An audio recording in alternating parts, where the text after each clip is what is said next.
नमस्कार, मैं हूं आपके साथ अली मतर। बुलेटिन की शुरुआत करते हैं और देखते हैं 1 मिनट में खबरों का विश्लेषण।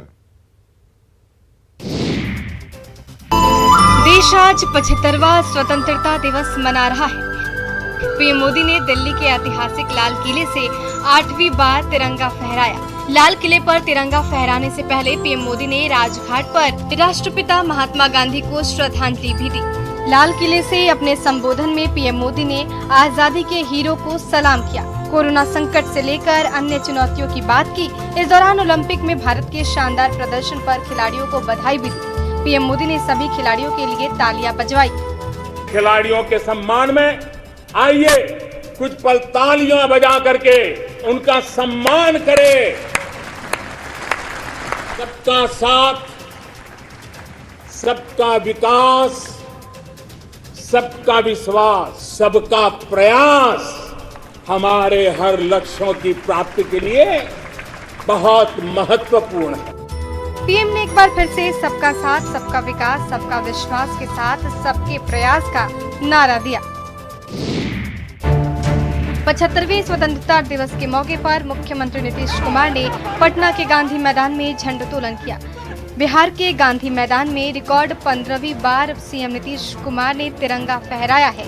गांधी मैदान में आयोजित मुख्य समारोह में सीएम नीतीश कुमार पहुंचे और सबसे पहले उन्होंने परेड की सलामी ली। इसके बाद उन्होंने तिरंगा फहराया और कहा, आपदा में सरकार ने कड़ाई से मुकाबला किया। राज्य के विकास के लिए सरकार तेजी से काम कर रही है। सरकार ने कोरोना की चुनौती का कड़ाई से मुकाबला किया और सरकार 6 महीने के भीतर राज्य के 6 करोड़ लोगों का टीकाकरण करवाएगी। हम लोगों ने जून में ये तय कर दिया कि सारे लोगों का 18 साल से अधिक उम्र के लोगों का टीकाकरण होगा और उसमें हम लोगों ने एक यही अपना संकल्प लिया कि अगले 6 महीने में 6 करोड़ लोगों का टीकाकरण करेंगे। दरअसल कोरोना से बचाव के लिए टीका जरूरी है। ऐसे में बिहार सरकार इसको लेकर गंभीर है। स्वतंत्रता दिवस पर सीएम नीतीश कुमार ने राज्य के कर्मचारियों के लिए बड़ा ऐलान किया है। सीएम ने कहा है कि राज्य के कर्मचारियों के महंगाई भत्ते में 11% की बढ़ोतरी हुई है और महंगाई भत्ता 17 से बढ़कर 28% हो गया है। राज्य सरकार के अधिकारियों, कर्मचारियों एवं पेंशनधारियों को 1 जुलाई 2021 से महंगाई भत्ता की दर 11% बढ़ाते हुए 17% में जो मिलता है, केंद्र ने जो तय कर दिया 28%, तो अब राज्य में भी अब उसको बढ़ा करके महंगाई भत्ता का दर 11% बढ़ाते हुए यानी 17% से बढ़ा करके 28% कर दिया जाएगा। इससे बिहार सरकार के खजाने पर लगभग 2500 करोड़ रुपए का वित्तीय बोझ बढ़ेगा। वहीं करीब 4 लाख कर्मचारियों को इसका लाभ भी मिलेगा।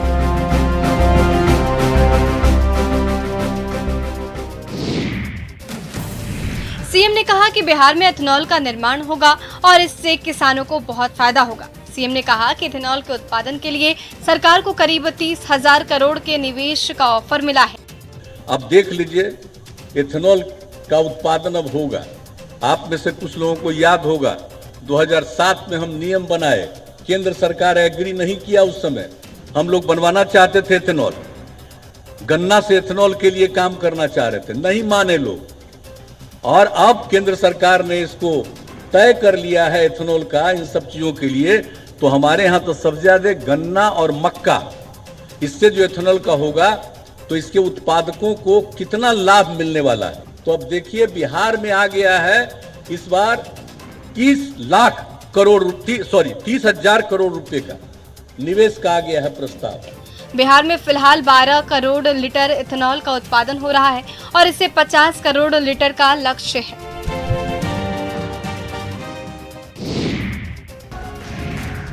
आरजेडी कार्यालय में प्रदेश अध्यक्ष झंडा फहराते रहे हैं, लेकिन इस बार प्रदेश अध्यक्ष जगदानंद सिंह ने झंडोत्तोलन नहीं किया।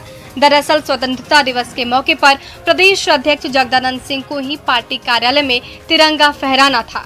इसके लिए आधिकारिक तौर पर पार्टी ने सूचना भी जारी की थी, लेकिन जगदानंद सिंह झंडोत्तोलन के लिए प्रदेश कार्यालय नहीं पहुंचे। जगदानंद सिंह की गैर मौजूदगी में नेता प्रतिपक्ष तेजस्वी यादव को खुद पार्टी कार्यालय पहुंचना पड़ा और उन्होंने पहली बार आरजेडी ऑफिस में तिरंगा फहराया। बताया जा रहा है कि जगदानंद सिंह तेज प्रताप यादव के हालिया बयानों से नाराज हैं, पार्टी कार्यालय नहीं आ रहे हैं। तेज प्रताप यादव ने जगदानंद सिंह को हिटलर कहा था, साथ ही ये भी कहा था कि कुर्सी किसी की बपौती नहीं है। आरजेडी कार्यालय में जगदानंद सिंह का नहीं आना और तेजस्वी यादव का झंडा फहराना सियासी गलियारे में चर्चा का विषय बना हुआ है।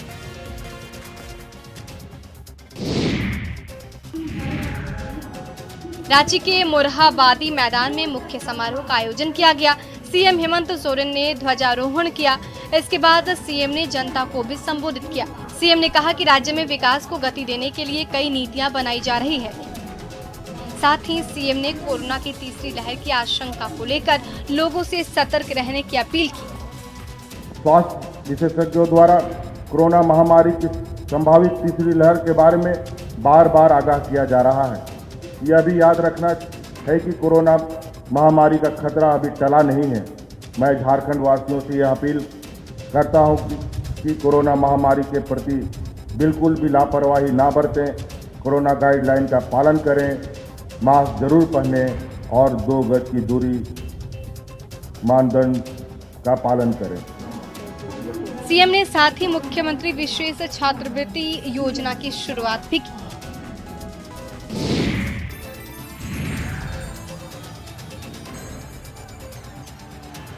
पूरे देश में उत्साह के साथ 75वां स्वतंत्रता दिवस मनाया जा रहा है।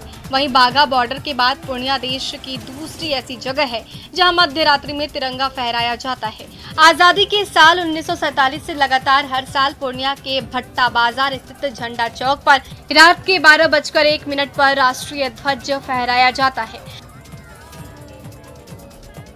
यह ऐतिहासिक स्थल आज भी स्वाधीनता के उस सुनहरे पल को यादगार बना रही है। हर साल की तरह इस साल भी पूर्णिया के सामाजिक कार्यकर्ता विपुल सिंह ने झंडा चौक पर तिरंगा फहराया। इस मौके पर कई जनप्रतिनिधि, सामाजिक कार्यकर्ता और सदर विधायक विजय खीमका ने झंडे को सलामी दी।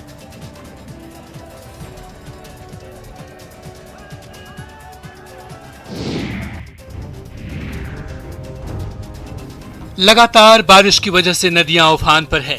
तेज बारिश की वजह से दरभंगा शहर के साथ नगर निगम भी पानी पानी हो गया है।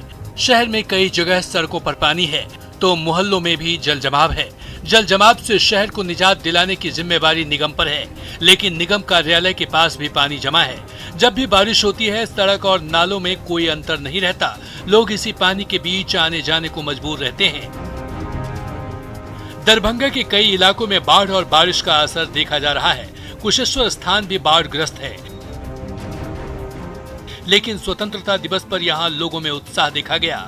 हर नगर पंचायत भवन में पानी जमा था, लेकिन स्वतंत्रता दिवस धूमधाम से मनाया गया। बाढ़ग्रस्त इलाके में स्कूल के सीढ़ी तक पानी है, लेकिन ग्रामीण फिर भी झंडोत्तोलन करने पहुंचे। यहां मुखिया विद्यानंद झा ने ध्वजारोहण किया और झंडे को सलामी दी। मुंगेर भी बाढ़ से पूरी तरह प्रभावित है। हिमजापुर पंचायत के कई गांव पूरी तरह से जलमग्न है।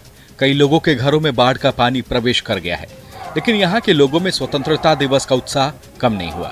बाढ़ से घिरे रहने के बावजूद लोगों ने जज्बा दिखाया और जान जोखिम में डालकर 75वें स्वतंत्रता दिवस पर सुंदरपुर के नवयुवकों ने बाढ़ के पानी के बीच झंडोत्तोलन किया और फिर तिरंगे को सलाम किया। ऐसे युवाओं के जज्बे को सलाम। लोगों ने बताया कि बाढ़ से जनजीवन पूरी तरह प्रभावित है। ऐसे में स्कूल का कोई भी स्टाफ पहुंच पाने में समर्थ नहीं था। गांव के लोग राहत की व्यवस्था नहीं होने से परेशान जरूर हैं। इसके बावजूद राष्ट्रीय पर्व को हर्ष से मनाने का फैसला लिया गया और फिर युवाओं ने जुटकर स्वतंत्रता दिवस पर झंडोत्तोलन किया। तो दूसरी ओर गंगा के गौड़ में बसा कुतुलपुर दियारा के गांधी हाई स्कूल में भी विद्यालय प्रबंधन के द्वारा बाढ़ के पानी के बीच शान से झंडा फहराया गया।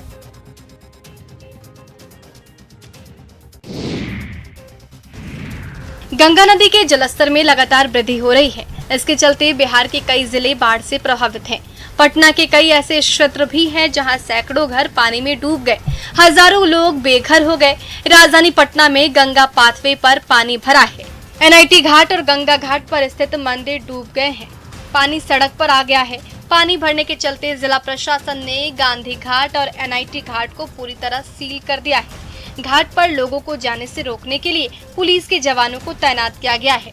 इसके साथ ही मजिस्ट्रेट की भी तैनाती हुई है। मंदिर परिसर भी पूरी तरह से डूब गया है। यहाँ तक कि सड़क पर भी पानी आ चुका है। बैरिकेडिंग लगाया गया है, जो कोई गंगा घाट में जाके स्नान नहीं करे, इसलिए कि गंगा उफान पर है। अगर उधर नहाने के लिए जाते हैं, करंट में डूबने का डर है। पटना के गंगा घाट पर पिछले कई दिनों से जलस्तर खतरे के निशान से ऊपर है और फिलहाल पानी कम होने के आसार भी दिख रहे हैं। बिहार में बाढ़ जैसे हालात से अब हाहाकार मचने लगा है। गंगा अपना उग्र तेवर बरकरार करते हुए राज्य में कई जगहों पर नया उच्चतम स्तर बनाने को बेताब है। आसपास की बड़ी नदियों में सोन और पुनपुन का भी बढ़ता जलस्तर स्थिति को गंभीर बना रहा है। गंगा की बाढ़ का सबसे ज्यादा असर बक्सर जिले में देखने को मिल रहा है। चौसा प्रखंड के कई घर गंगा में डूब चुके हैं। बड़ी आबादी बाढ़ में फंसी हुई है। लोग जलकैदी बने हुए हैं।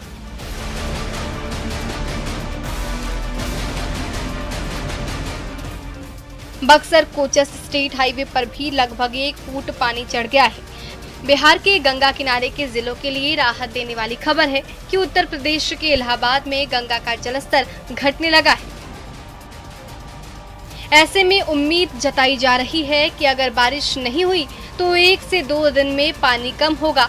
तब तक लोगों की परेशानी बनी रहेगी।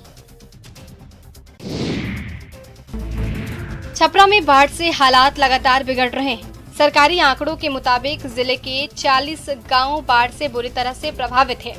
लेकिन सबसे बड़ी खबर ये है कि हाजीपुर से गाजीपुर को जोड़ने वाले नेशनल हाईवे पर बाढ़ का पानी चढ़ गया है, जिसके कारण यातायात प्रभावित हो रहा है। किसी वक्त इस सड़क पर यातायात को रोका जा सकता है, जिसके कारण बिहार का संपर्क उत्तर प्रदेश से भी भंग हो सकता है। इनई गांव के पास बाढ़ का पानी ज्यादा है। गंगा और गंडक नदी की उफनती धारा सोनपुर से दिगवारा सदर प्रखंड और रिविलगंज प्रखंड की लगभग 1 दर्जन से अधिक पंचायतों में तबाही मचा चुकी है। लगातार हो रही जलस्तर में वृद्धि ने अनेक परिवारों को घर और गांव से पलायन को विवश कर दिया है। लोग अपने माल मवेशियों के साथ ऊंचे स्थानों पर शरण ले रहे हैं। चारों तरफ से सरकारी सहायता की मांग हो रही है। एसडीओ ने बताया कि सोनपुर के बाढ़ प्रभावित इलाकों में सरकारी स्तर पर 50 नाव उपलब्ध करा दी गई है। उत्तर बिहार की सभी नदियां उफान पर है, लेकिन सबसे ज्यादा चर्चा इन दिनों पटना में गंगा के गुस्से की हो रही है। बाढ़ के हालात डराने वाले हैं, क्योंकि जिस गंगा के किनारे पटना शहर बसा है वो किनारा अब भी दिख रहा है। गंगा अपने आसपास के उन सभी निशानों को डुबो देना चाहती है जिसकी पहचान गंगा की बदौलत कायम है। गंगा के रौद्र के कारण अब यहाँ के रिहायशी इलाके में बाढ़ का खतरा बढ़ गया है। दियारा इलाके में बड़ी संख्या में लोग पलायन कर रहे हैं। एक ओर जहां पटना शहर के निवासी बाढ़ के खतरे से डरे हुए हैं, तो वहीं दियारा इलाके से बड़ी संख्या में लोग ऊंची जगहों की तलाश में घरों से निकल चुके हैं। राजधानी पटना के दियारा में आई भीषण बाढ़ के बाद विस्थापित लोगों के लिए सरकार और प्रशासन की तरफ से कम्युनिटी किचन की व्यवस्था की गई है। इस कम्युनिटी किचन में बच्चों के लिए दूध से लेकर खाने पीने में चावल, दाल और सब्जी की उत्तम व्यवस्था है। लोगों के लिए प्रशासन ने टेंट में कुर्सी और टेबल लगाकर भोजन कराने का प्रबंध किया है।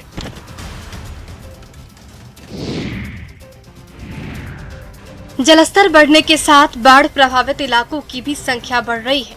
वहीं प्रशासन भी हर एक बाढ़ पीड़ित तक सहयोग पहुंचाने के लिए लगातार प्रयत्नशील है। राहत सामग्री, फूड पैकेट कई जगहों पर तैयार किए जा रहे हैं। पटना के SKM हॉल में बाढ़ पीड़ितों के लिए फूड पैकेट तैयार कराए जा रहे हैं। फूड पैकेट्स को जिला प्रशासन की टीम पटना के पुनपुन से लेकर दानापुर, बख्तियारपुर, दीघा, लॉ कॉलेज समेत सभी कैंपों और प्रभावित क्षेत्रों में पहुंचाने में जुटे हैं। फूड पैकेट तैयार करने में 200 से ज्यादा वर्कर्स लगे हुए हैं, जो कि 24 घंटे काम कर रहे हैं। यहाँ से आपदा प्रबंधन विभाग से आदेश आ रहा है कि इस ब्लॉक को कितना देना है, तो हम लोग तैयार करके उनको गाड़ी पे लोड करवा के भेज रहे हैं। इसमें एक पैकेट में 2.5 किलो चूड़ा, 1 किलो चना, आधा किलो गुड़, 6 पीस मोमबत्ती और 2 पीस माचिस। कोशिश है कि बाढ़ पीड़ितों को ज्यादा से ज्यादा राहत पहुंचाई जाए। खगड़िया में भी बाढ़ से 1,37,000 से अधिक लोग प्रभावित हुए।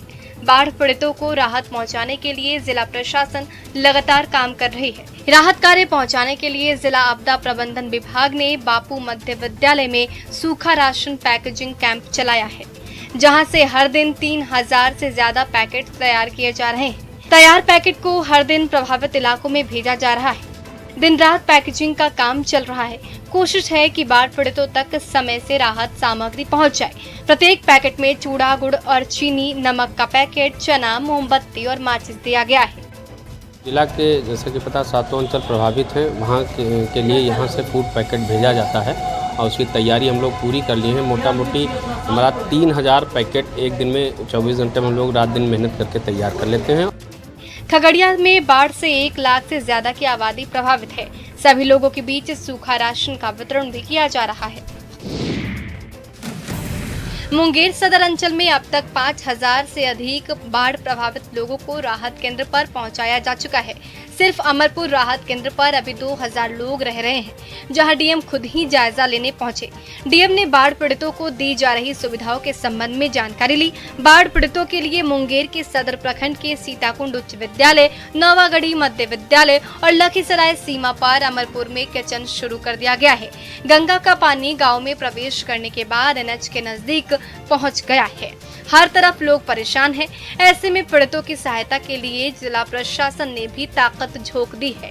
फंसे लोगों को सुरक्षित स्थानों पर पहुंचाया जा रहा है। अभी तक जो जिन लोगों को हम लोगों ने यहाँ पे रेस्क्यू करके बाढ़ आपदा केंद्र में लाया वो करीब 2000 से ऊपर लोग हैं और बाकी अन्य प्रखंडों में भी 2-3 हजार हैं। 5000 लोगों को हम लोगों ने अभी रेस्क्यू करके अपने सरकारी नावों को लेकर हम लोग यहाँ पे लाए हैं। जिलाधिकारी पल पल का अपडेट ले रहे हैं। इस दौरान लोगों से कोरोना को लेकर एहतियात बरतने की अपील की गई और मास्क पहनने को भी कहा गया।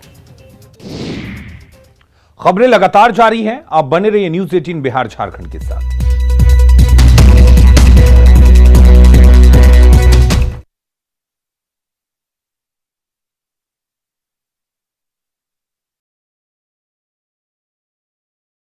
चलता जा रहा है। स्थिति ये हो गई है कि सड़कों पर भी तालाब जैसा नजारा दिखने लगा है। बढ़हरा प्रखंड के 5 से ज्यादा मुख्य सड़कों पर बाढ़ का पानी फैल चुका है। वहीं आरा सदर प्रखंड के भी कई गांव में पानी घुस गया है।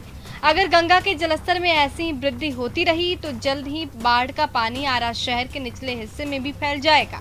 फिलहाल गंगा खतरे के निशान से 53.08 से 85 सेंटीमीटर ऊपर 53.93 तक पहुंच चुकी है, जिसकी वजह से बढ़हरा के पैगा, सवलपुर रोड, केशवपुर, बखोरापुर रोड सहित कई नई सड़कों पर पानी चढ़ चुका है। इधर आधा दर्जन गांवों का लिंक पथ पूरी तरीके से बाढ़ के पानी में डूब गया है। अब देखना होगा कि कब तक स्थिति सामान्य होती है और कब तक ग्रामीणों को राहत मिल पाती है। दानापुर के मनेर में बाढ़ का कहर देखा जा रहा है। बाढ़ की जो तस्वीरें आई हैं उसे देखकर आप भी चौंक जाएंगे। मनेर में बाढ़ के शुरुआती दौर में ही गंगा किनारे बसे लोगों को भारी परेशानी हो रही है। उनकी परेशानी का अंदाजा आप इस मरीज को देखकर लगा सकते हैं। बाढ़ के पानी में बीमार मरीज के लिए एम्बुलेंस नहीं आ सकती है, लिहाजा मरीज के लिए नाव पर ही ऑक्सीजन की व्यवस्था की गई है और नाव को एम्बुलेंस बनाकर मरीज को शहर इलाज के लिए ले जाया जा रहा है। वहीं दूसरी तरफ लोगों के घर और आंगन में पानी ही पानी भरा है। गांव के कई घरों के दरवाजे तक गंगा का पानी पहुंच चुका है। चाहे इंसान हो या पशु, पानी के प्रहार से सभी परेशान हैं। चारों लंग कोई सुविधा आने जाने का नहीं है, नाव भी नहीं है। जो गरीब है आता है, हेल जल के जाता है। पशु के गवत ले जाने में भी बहुत दिक्कत है, परेशानी है। हर एक तरह से परेशानी है। एक तो भगवान भी परेशानी, ऊपर से वर्षा भी कर रहा है, वो भी परेशानी है। हर एक तरह से परेशानी है, बहुत दिक्कत है। गंगा नदी में उफान की वजह से दानापुर और मनेर का दियारा इलाका ज्यादा प्रभावित है। वहां रहने वाले लोगों को हर दिन परेशानियों से रूबरू होना पड़ता है।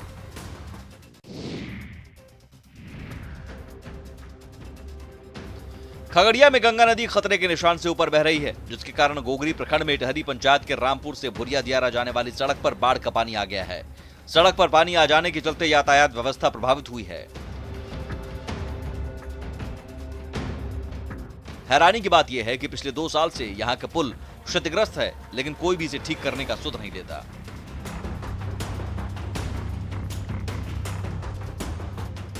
खगड़िया में जैसे जैसे गंगा नदी के जलस्तर में बढ़ोतरी हो रही है, वैसे वैसे बाढ़ पीड़ितों की मुश्किलें बढ़ती जा रही हैं।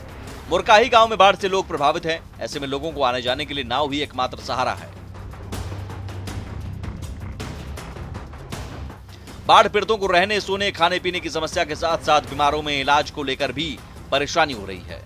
कई गांव में जाने वाली सड़क पर पानी जमा है। बाढ़ से घिरे गांव में आवागमन के साथ कई प्रकार की परेशानी हो रही है।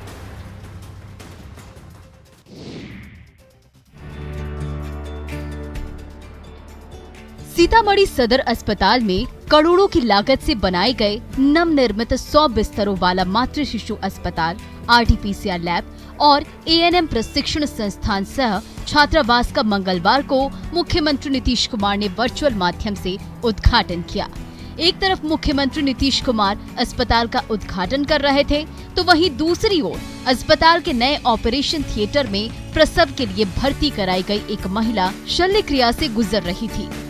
वहीं डीएम को जब जानकारी मिली तो उन्होंने नवजात को जाकर देखा और फिर नामकरण भी किया, क्योंकि सीतामढ़ी मां सीता की जन्मस्थली है, इसलिए बच्ची का नाम भी डीएम ने सिया रख दिया। सीतामढ़ी की जनता के लिए बहुत ही गौरव का दिन है और एक बहुत ही अच्छी सौगात सीतामढ़ी की जनता को मिली है। शिशु MCH हॉस्पिटल का उद्घाटन किया गया है। 4 करोड़ से ज्यादा से निर्मित कई स्वास्थ्य भवनों का उद्घाटन सीएम के हाथों कराया गया। हमारे यहाँ जन्म से लेकर मृत्यु तक अलग अलग संस्कार हैं, लेकिन सबसे बड़ा संस्कार है कि हम समय और परिस्थिति के अनुसार व्यवहार करते हैं। लेकिन गोपालगंज से जो तस्वीरें सामने आई है, उसे देखकर आप चौंक जाएंगे। देखिए, जमीन पर एक बुजुर्ग का पार्थिव शरीर पड़ा हुआ है और उसके ठीक सामने डांसरों की टोली ब्रेक डांस कर रही है।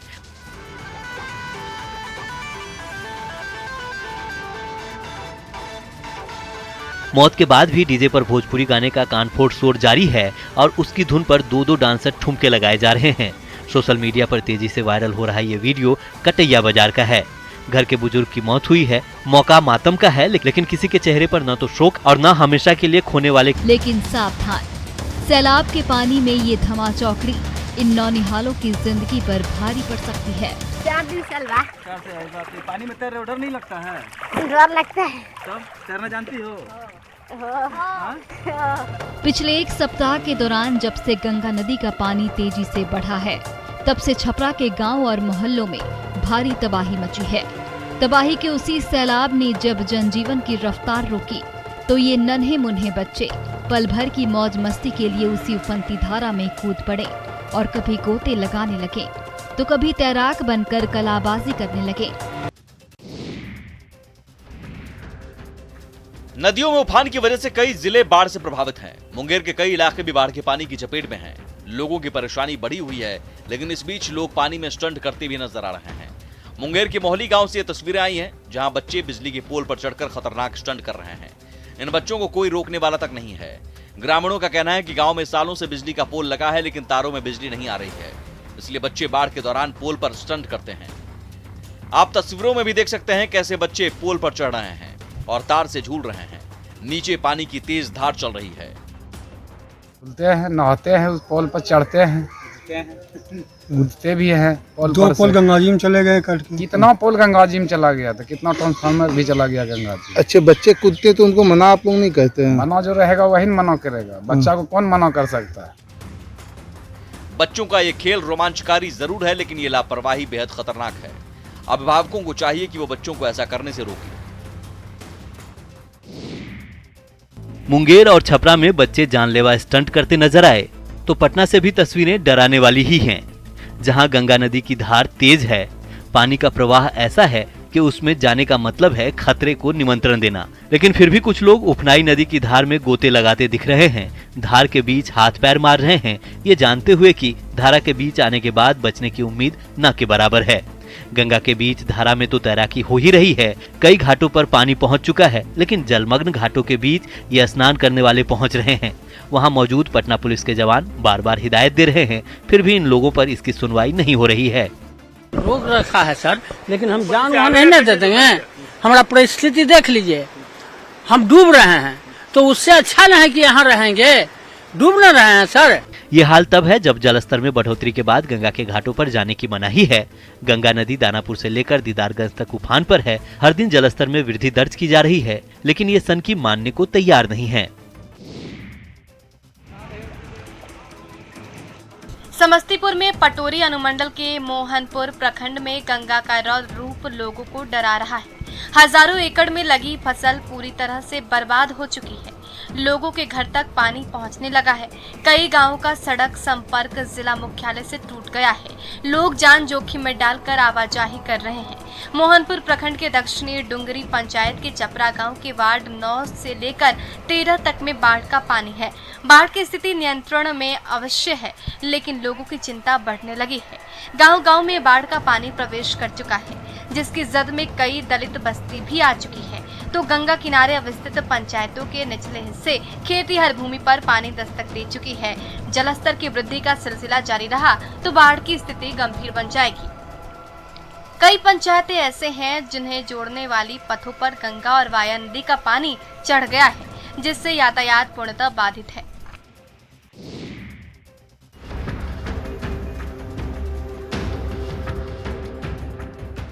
बिहार बाढ़ से बेहाल है।